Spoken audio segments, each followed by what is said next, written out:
we were saying let's not lean into the fear that I think many folks are, and a lot of the media is hitting when it comes to AI, where it, gets a lot of clicks when it's like your job won't exist. Instead, let's lean more into the inspirational side of things. We've already dealt with a few bruises, I think, where we had relied or maybe counted too much on some of our own automation and realized that we need a little bit more QA or QC.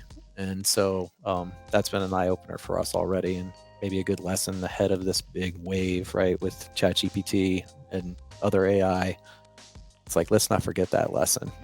It was small, and we were able to manage through it, relatively speaking, but still a lesson nonetheless. But like email response time, our average email response time at the company is under 3 hours. So if we could add an AI agent and it's now responding in 3 minutes, is that worth it? Because it's better than 10x. But also, what is my tolerance? I have a very low tolerance because our competitors are responding to people in like 1 to 5 business days.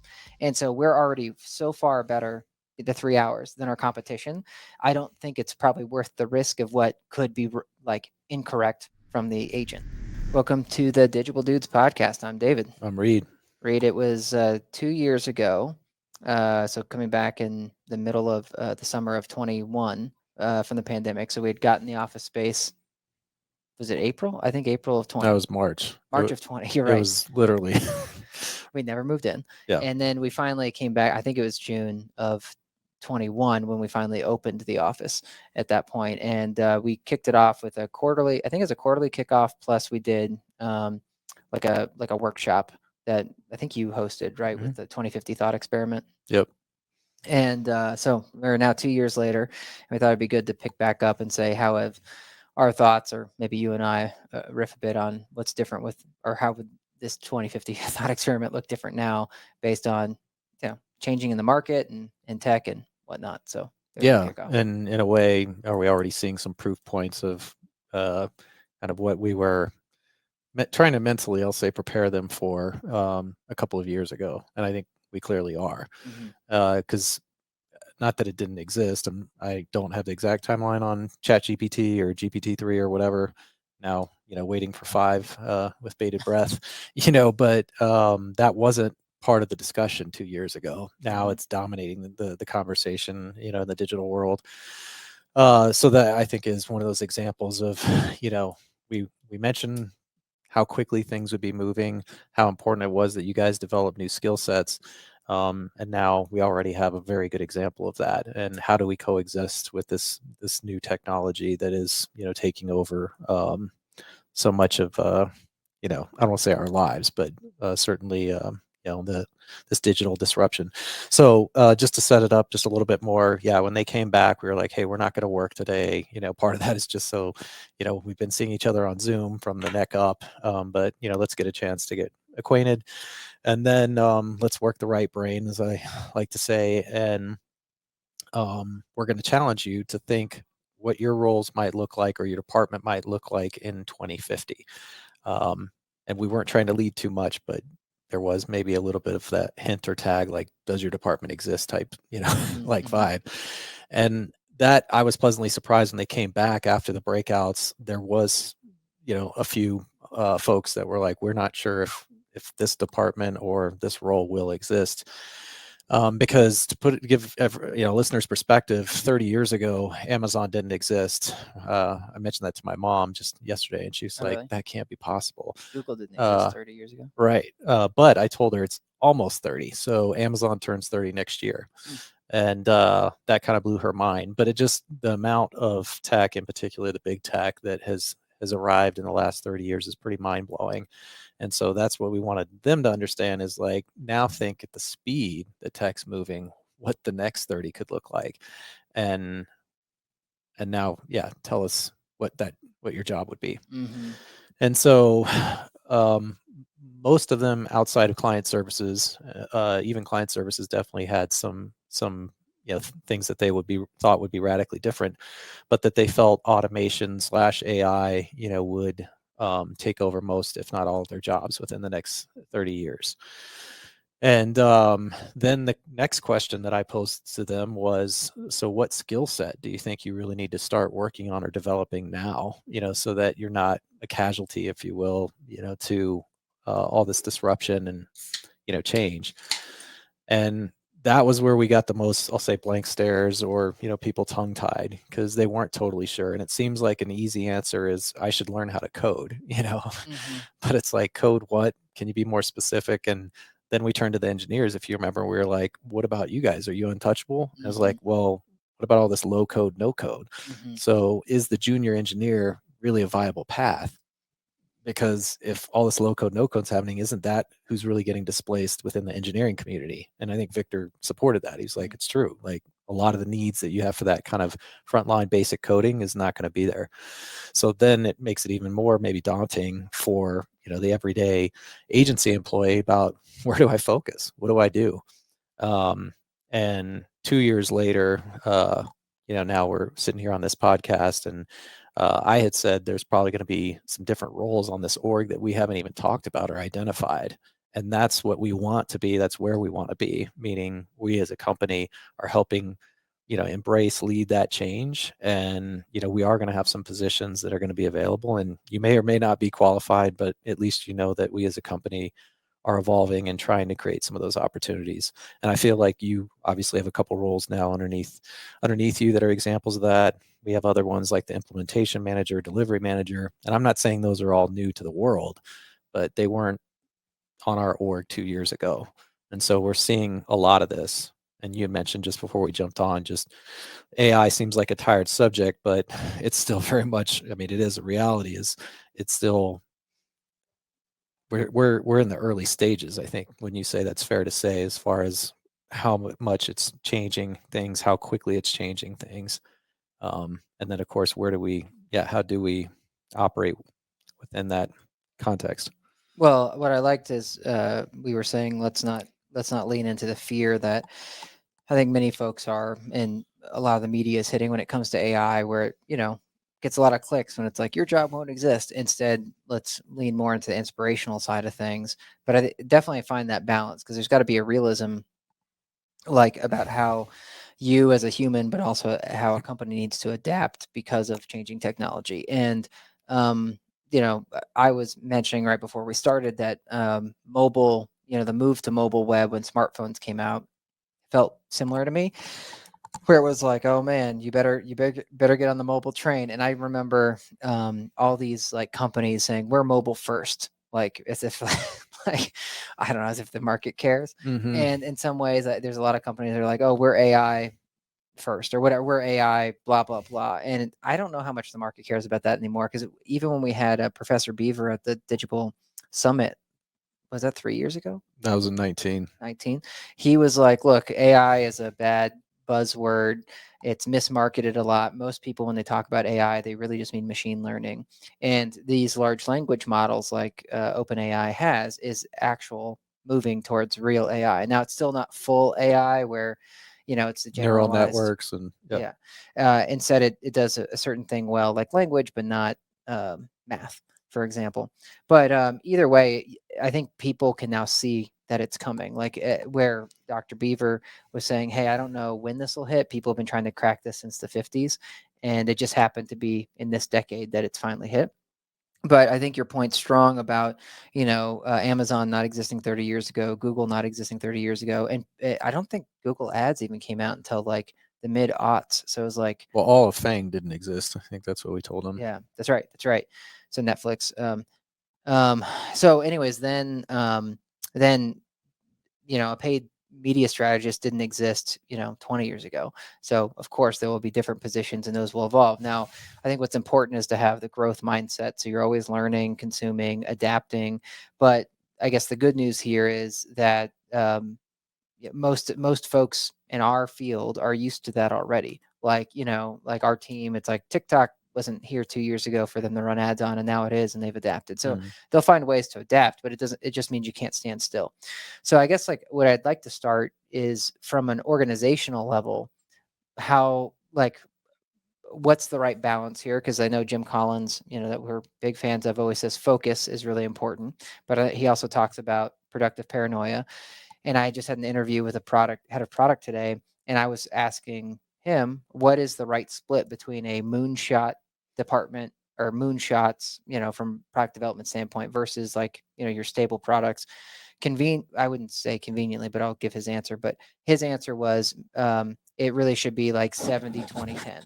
So 70% is like on your stable products that are making money. 20 is like those midterm, he called them horizons. That's like midterm horizons.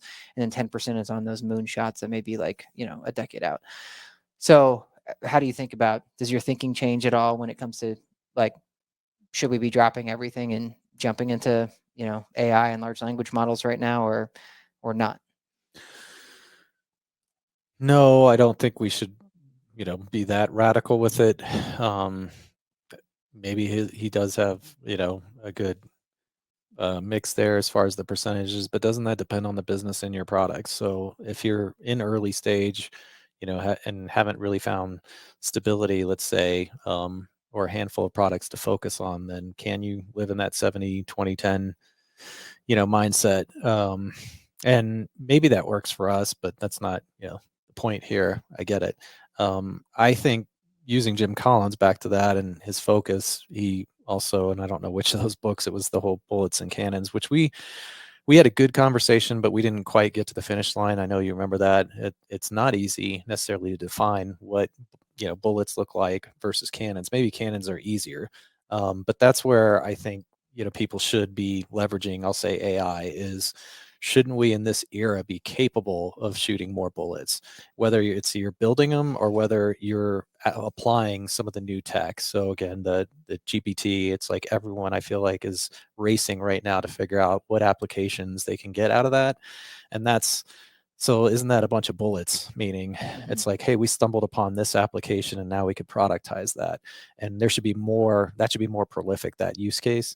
But then there's also, because of this AI, it's frameworks that we can now build new tech on as well, instead of just trying to apply something else. So that's what I would expect us to lean into, and perhaps that's a bigger pie chart or a bigger percentage on that 7-20-10, for Digible, at least, if that makes sense. Yeah, when I was using the example mobile first, I was, my head went to, it was important if you were a publisher, so if you're a newspaper, to make sure that people could read your articles on mobile. But there are even companies today, when you go to their mobile website, it's not a great experience. I remember actually when I first went to ChatGPT, it was like, hey, this is not meant for mobile. I'm like, okay, well, what the hell? That's what I thought. And but it This worked. technology is going to change the world, but we are not mobile friendly. Exactly. And I was like, but then people still used it. So I think the same went for the mobile web, where it is important, but it wasn't, it took a lot longer, and still some people are still transitioning there. And so I think AI is going to be the same. I think it's like, if you were to build a company just on like the open language model, I think it's almost like it's the whole thing where we've learned from Jim Collins and others that the first mover is, it can be an advantage, but it doesn't usually mean market superiority. It's not like you win because you were first. So if anything, I think you just build a market maybe for competitors that now don't have to spend as much time in R&D, are like, yep, I see the roadmap and I see where you went a little wrong, so here's how we're going to fix it. Right. 100%. Yeah. Now I think the argument here is like, does that happen to OpenAI in this case, where it's like they came in first, they showed, hey, here's an interesting thing, and now Google's like, cool story, bro, here's Bard. And they come in and wipe it out without, all the investment. But, generally speaking, I still think like OpenAI is an outlier. So for us as a company, I don't think it makes sense to drop everything and move towards it, but it does make sense to, as you're saying, shoot some bullets.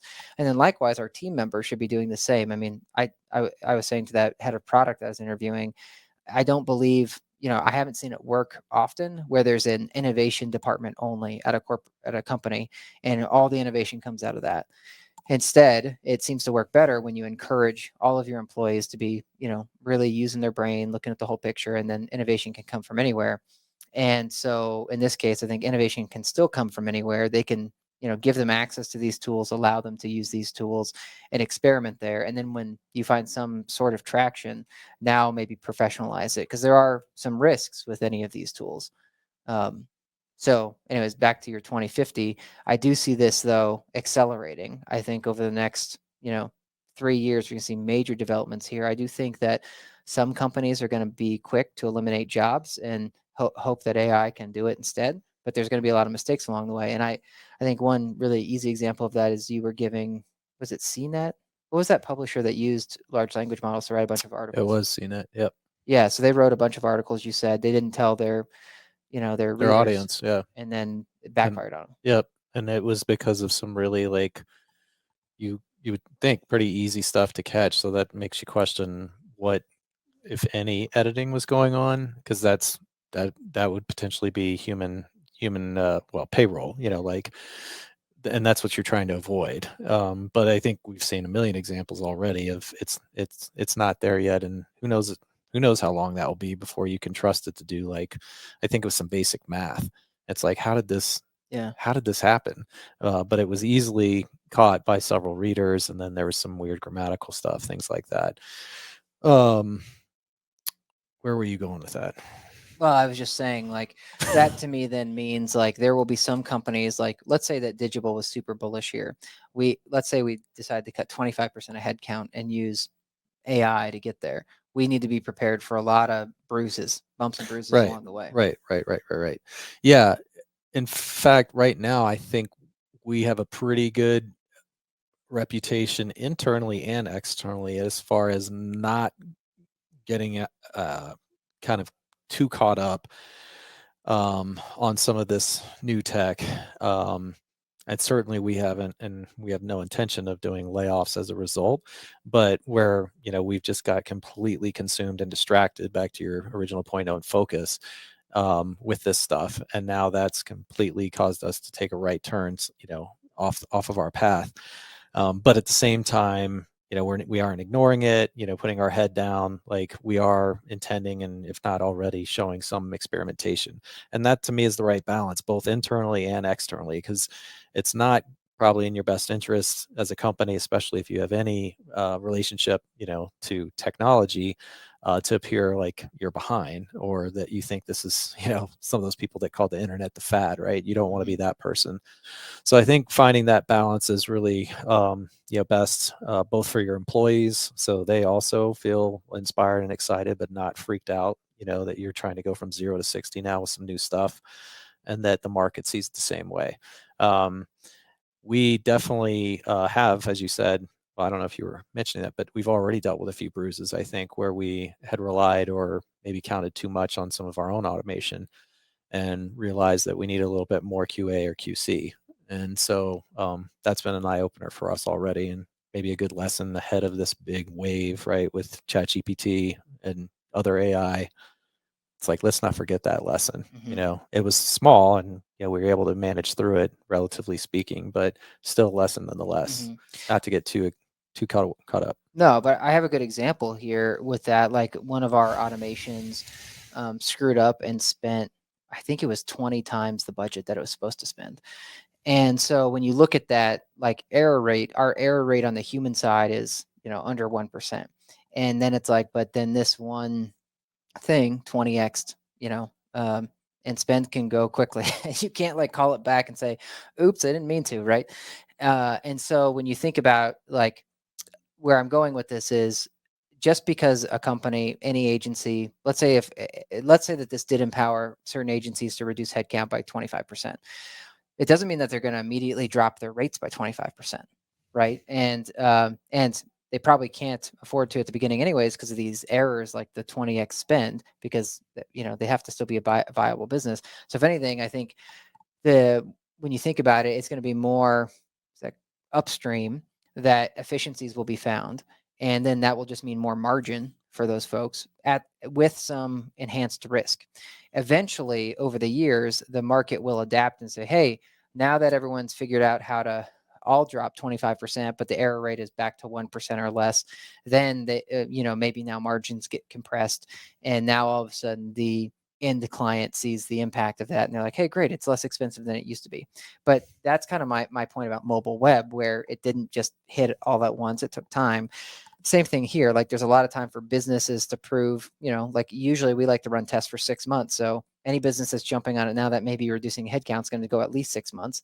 Then they're probably going to see the benefit of keeping their margins the same for at least 6 more months. So at the earliest, you'd see it a year from now. And it's not really until the market pressure comes in that says, hey, we're gonna make everybody reduce rate, right? So that could be another 2 to 5 years. And so it's just gonna take a long time, I guess, like for this all to shake out. And by then, so much more has evolved and new tools and new AI has come out. So I think it's gonna change things this decade for marketers and in apartments for sure. But now, sort of like maybe moving us into that 2050, I think conversation. It's like that means that this decade, I'll just generalize here, that all shakes out. Then that means in the 2030s, you probably have new positions where it's not a paid media strategist, but you might have like a chief AI officer or something, right?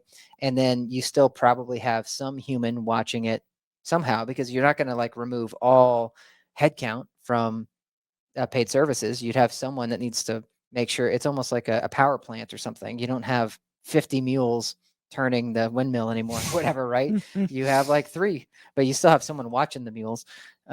So I just think it's going to be like compressed, or productivity will be way up, will go way up, and therefore it's like instead of having vendor minimums that like you must spend $1,000 with us to make this work, now maybe your vendor lets you spend $100 because it can work for them. And so instead of running 4 campaigns for a property, you could run 100 campaigns for a property, for example. So it's possible it doesn't compress or remove jobs as much as it actually jobs stay the same, but productivity goes way up. Yeah, which I think is more likely, honestly, to happen, and that's the win everybody's looking for. But we don't know what to expect, along the way. I think meeting the gradient, I guess. I feel like the best way to approach this, and I'll say as employers, but is really look for that lower hanging fruit that is less risky. As you talk about, and I'm not saying that would be my example of like the 20x spend, but there's a lot of applications right now using AI that aren't really going to be displacing like a workforce, or aren't going to be huge bets that a company's placing, that can still gain some of those efficiencies, some of those benefits you're talking about. I just love, though, the way you're putting that as far as the short, kind of compressed view versus a little, or the reality of needing a longer view when it comes to kind of the financials, I'll just say. Because I agree. I think you said that you're going to see upfront, almost certainly in the first 6 months to a year, you won't see all the pain. Like, you'll probably just see the improvements, like on your P&L. Mm-hmm. Like, if you're willing to rip the Band-Aid, so to speak, and say, I'm going to do this, like I'm going to replace 25% of my workforce, thinking like Mm-hmm. bigger companies, with this. And it could take 2-3 years before they realize whether that was in fact the right move or not. Mm-hmm. It makes me think a little about the pandemic, because a lot of people are still asking questions about, we don't Mm-hmm. really know the full effects. It's more the long tail that's going to tell us, who got it right, versus looking in the first year or two. And the industry we're in is a great example of that. There was a lot of adjustments made, right?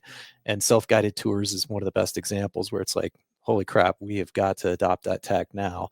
And is it going to stick, though? And are we still seeing the same growth, which you and I don't have a good, I feel like, data source for that, just to know what the trends in self-guided tours, but it's just a great example of that. And so I think we're seeing the same thing, where it's like there could be some short-term, like, reactions, if you will, that are a little too aggressive, but they just aren't going to know for a few years. Yeah, I think another good example of that within our industry is think about like it's been, I don't know, at least 5 years that you've been able to book a tour for an apartment on the website. And yet, not every client we deal with has an option to book a tour on the website. It's probably, if I were to just take a guess, it's probably like 60% don't have the option to book a tour on the website, 40% do. And that seems way easier than AI, right? And Mm-hmm. so when you think about it, like this industry doesn't force you to move that direction, or they're not forced. Yeah, they're not forced into doing it if more than half don't have the book a tour online function, and the vendors that provide the websites aren't forced to like provide this as standard feature. And that's why a lot of people charge extra for it. So that's why not everybody has it. And so, because I was thinking immediately with these large language models, how everyone's going to have a chatbot. Yes, but well, maybe consumers will say like, well, why the heck don't you have a chatbot at this point? But we have a lot of websites that don't. And you'll remember like Perk And Meet Elise, some of their big releases in the last couple of years have been like, oh, we'll help answer emails, like the simple questions. That'll probably become more expected from the consumer, but it won't be like a forced thing about why I don't move there, particularly when housing is already, constrained anyways, and people are just like, I got to find a place in this area and there's not a lot of availability. So I guess I'm just saying, like, our industry tends to be more insulated from these technology. And like, I don't know if you mentioned this on the recording or off, but I wouldn't consider AI a fad in this case. I do think it's here to stay. It's just more of how quick does it force this industry to evolve? Yeah, totally. As you were saying that, it made me think, an easy example, I think, is the automobile industry when power windows came on. It was like, how long is it going to take before this is an expectation where every car has power windows? And it took a while, but it was also something consumers could easily grab onto. So it was more actually the manufacturing and the car companies that took the time, versus this may be the opposite, where it's the consumers that have to get comfortable. The technology may beat it, because the implementation of power windows took, I don't know the exact numbers, but it took a little while before every car had power windows. But from an old person to a new person, all you have to do is press that button. And so it was easy for consumers to adopt, right? That new technology. When it comes to using an AI leasing agent, you're not going to have, not picking on my mom, but where suddenly she's comfortable in a year using AI leasing agents. And so it's just a different element when you think about this type of technology and how it will change, change industries. Are consumers, as prepared for it as they were for something like power windows? That is exactly what I was going to ask you next. Does your confidence, has it already, or do you think it will soon, increase in using automated systems? Because when I call the bank or whoever and it puts me into an IVR, I'm like 000. I ignore this phone tree because my experience has been so poor with them. It's like I just got to go talk to somebody. So it would take a lot even for me, who's more on the technologist side, to start being like, can't wait to use that AI leasing agent or whatever it is. So where do you sit in that? Great point. I'm the same way. Try and hit the zero, try and find any way around the chat because it's been such a bad experience. And is that also something that we should recognize with all the new AI and technology? Is there's going to be a lot of bad first impressions, and they, always say don't. I'll say more in sales world, but the worst thing you do is bury the lead. It's like you got a lead and you wasted it, you screwed it up, and similar thing here where you and I had some early experiences with chat, bots and AI, whatever, agents. And so it's not whether we can get there or not. We're just so bruised from that first experience where it's like, I have no interest. I'm not giving you a second shot until I hear from my network or whatever that it's way, way better. Then maybe I'll come back to it. And won't that replay itself is what I'm saying in a lot of different areas where it's like, it's moving so fast. You're going to see a lot of clunkiness out of this stuff. And then the outcome of that is what you and I are talking about, where it's like, I'm going to wait another year or two and everything then gets delayed. It's still going to move fast. I'm not trying to suggest that, somehow that's going to slow technology down, but I think the wild card in all this is the consumer. It's exactly what we're talking about right here, because I do believe that AI is just going to get better and faster and all that stuff, but it doesn't mean that you're going to change consumer sentiment, convince them, to be early adopters, where it went from 5% early adopters to now you're seeing more 10, 15, 20%. I think, the consumer is the real wild card. I think this is where Peter Thiel's or any of those others from Silicon Valley, where they say this needs to be 10 times the experience. That's what's going to be the marker for me. Because I will say, like, we use Ally Bank, and I can always call someone, even though it's an online bank only, I can always call someone and get them in under 2 minutes. I can get to a human, versus when I had other banks and I'm on hold for like 45 minutes. So that experience, like, Ally can lead with customer service for me. And I'm like, hell yeah, I'm so tired of dealing with the automated systems at bank, whatever. Right. And in this case, if you provide an experience that's just like slightly better, but sometimes the AI is wrong. Like the first time that I try to do something with an AI agent and it gives me like bad data, or like imagine it giving the wrong 1 bedroom price, and you're like, totally, I'll take it. And then you get to the office and they're like, oh, it's actually $150 more. You're gonna flip a brick. And if a human did that, you might be like, did I mishear them? Like, or was that just an honest mistake? Mm-hmm. It's going to be different. My expectation of a machine is it better be right. Whereas, like, I will give some grace to a human when they make up. I might get frustrated, but some grace. So I'm just pointing out, like, I would not be looking to like eke out for us at Digible. I would not be looking to eke out 10% for like my first. For our first foray into this, I'd be looking for like the 0 to 1 or the 10x result. Like, so for example, like email response time, our average email response time at the company is under 3 hours. So if we could add an AI agent and it's now responding in 3 minutes, is that worth it? Because it's better than 10x. But also, what is my tolerance? I have a very low tolerance because our competitors are responding to people in like 1 to 5 business days. And so we're already so far better the 3 hours than our competition. I don't think it's probably worth the risk of what could be like incorrect from the agent.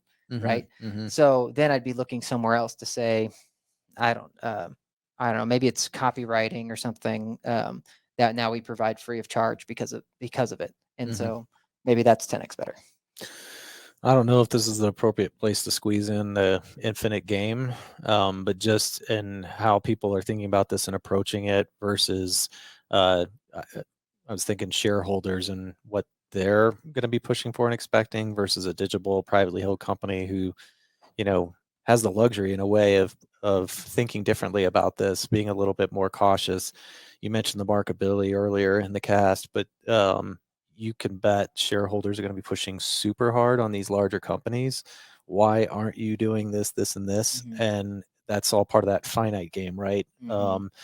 They aren't looking long term. It's not really purpose driven or anything else. It's all about the dollars, and that's going to be a lot to try to manage. Like meaning for board CEOs like of those larger companies, to do they even have the choice in a way that you're talking about for us at Digital, and think about the consequences of that too, right?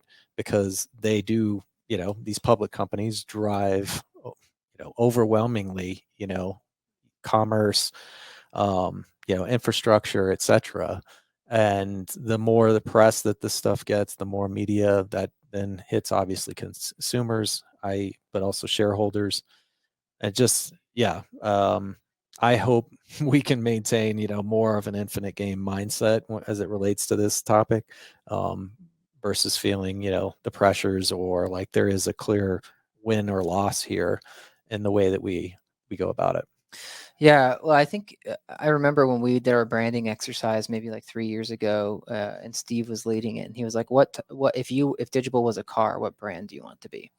And we definitely had, we were on different ends there were people on different across the spectrum, but what it's reminding me of is when we were a small company, it was definitely important for us to feel like we had differentiators, that we could excite people, and so we were way heavier on the early adopter side of things. But as we've grown, we've had to be more of the, hey, we're the stable company that you can trust, that still sprinkles in the innovation, but it's less on like the sizzle. There's Mm-hmm. way more substance, Mm-hmm. throughout.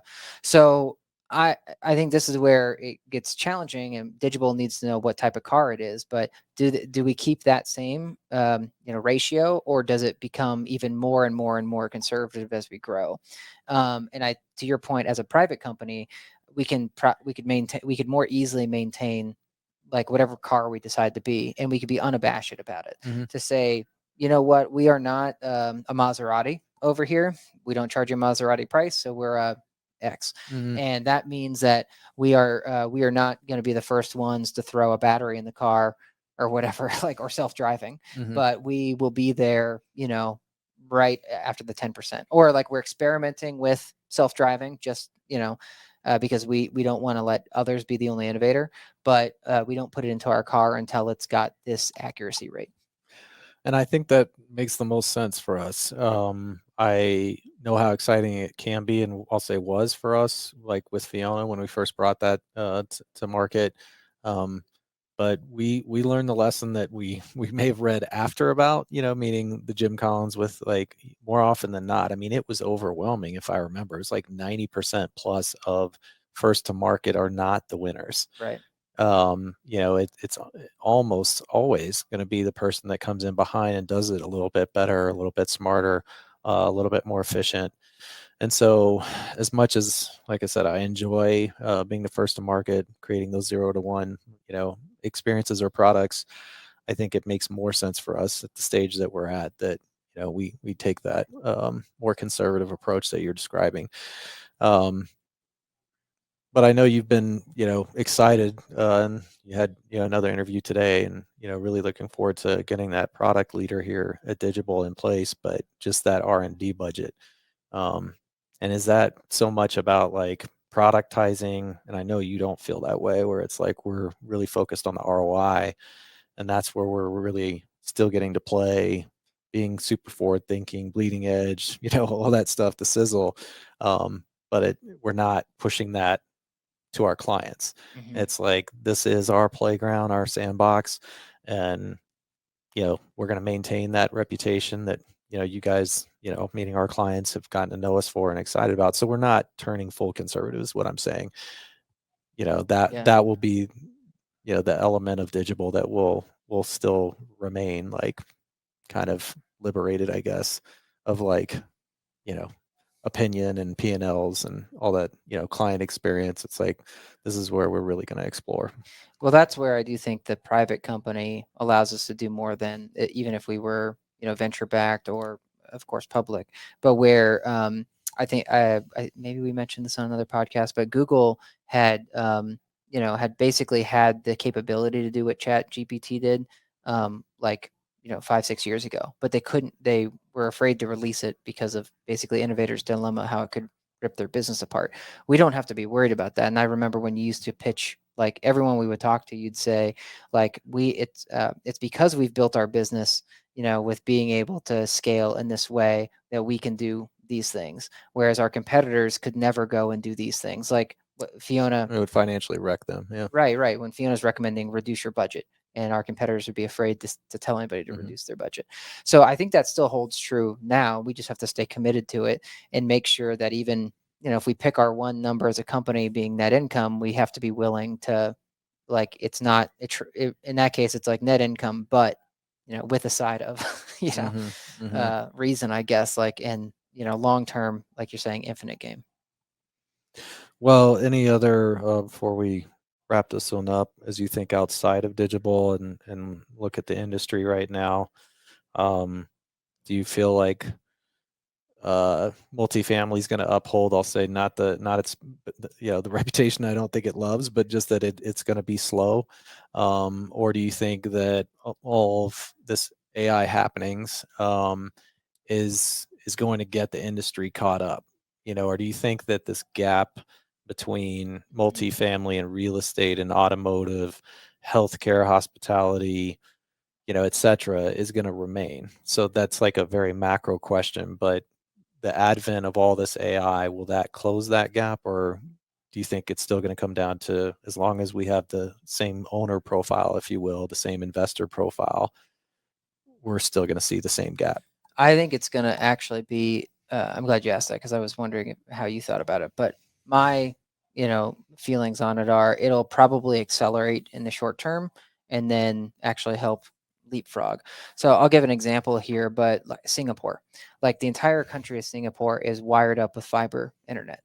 And then you look at the US, and a lot of folks are still on, including me up in the mountains, where we're on like DSL or whatever, right? And it's because the US got internet first, and so all this infrastructure was laid, billions of dollars spent on, let's say, DSL, right? Singapore, when they're like, oh shoot, the internet's a thing, let's lay fiber. Like fiber existed and they could just lay it, and the whole country is like 200 times faster than the US.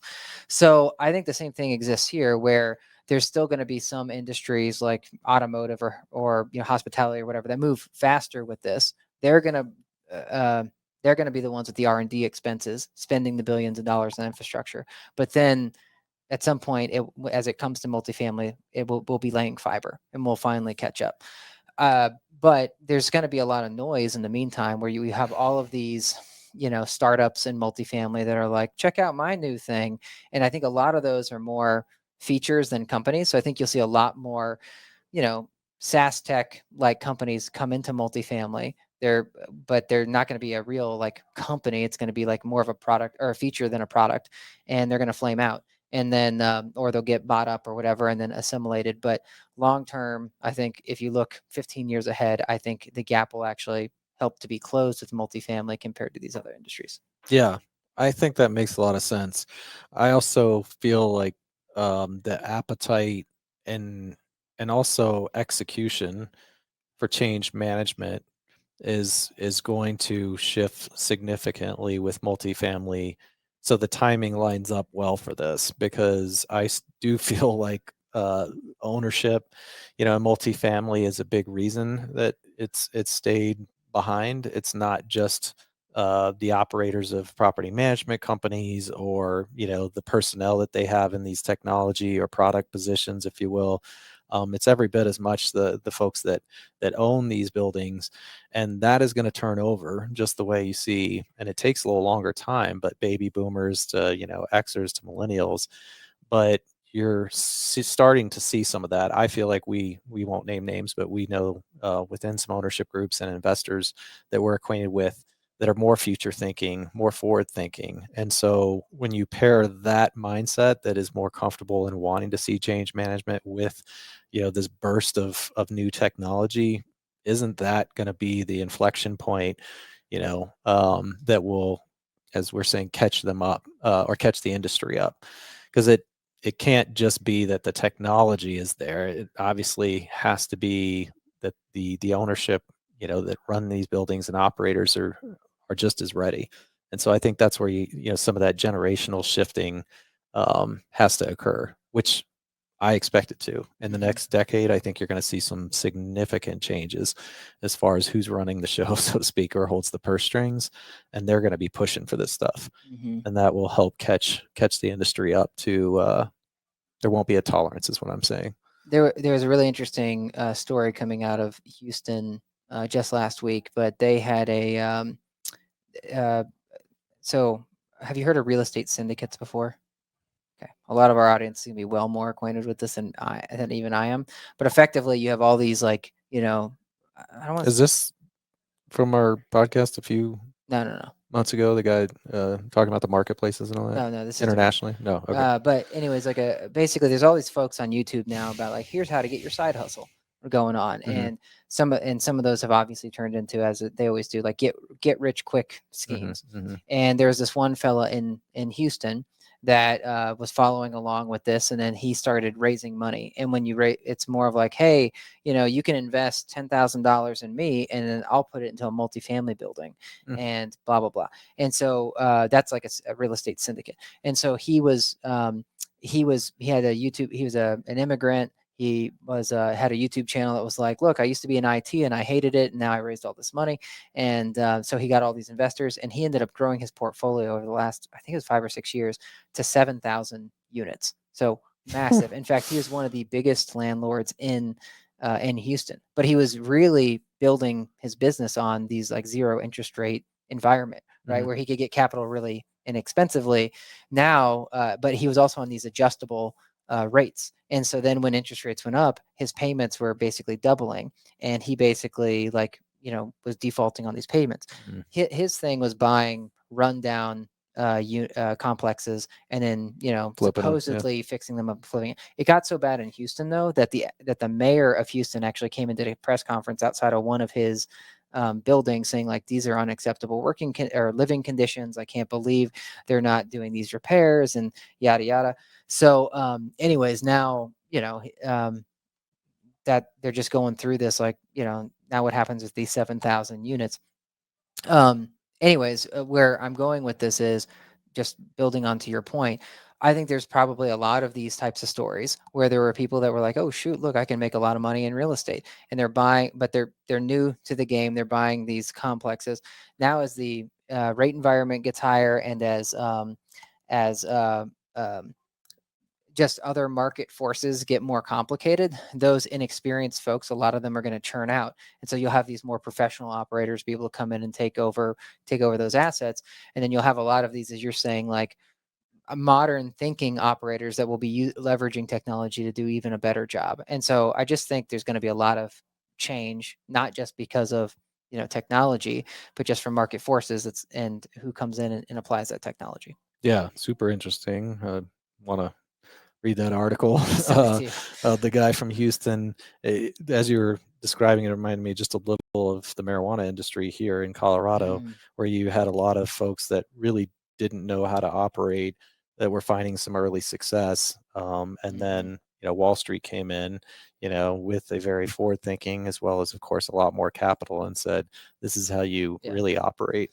And so is there some version of that happening right now in real estate with this kind of what seems like probably a temporary, side hustle opportunity?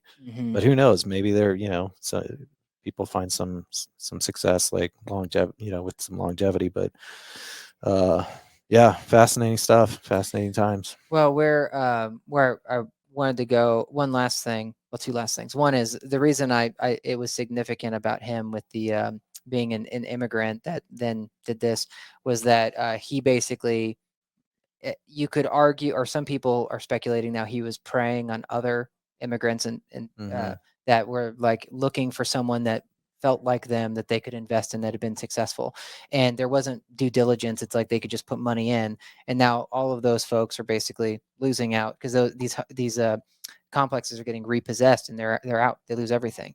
And so it was more of just that, that segment, I guess, that he was leveraging the hype around that is taking a big hit. But then also, funny enough, I was asking ChatGPT the other day. I was like, hey, remind me what are Jim Collins's level 5 leader? What does that mean?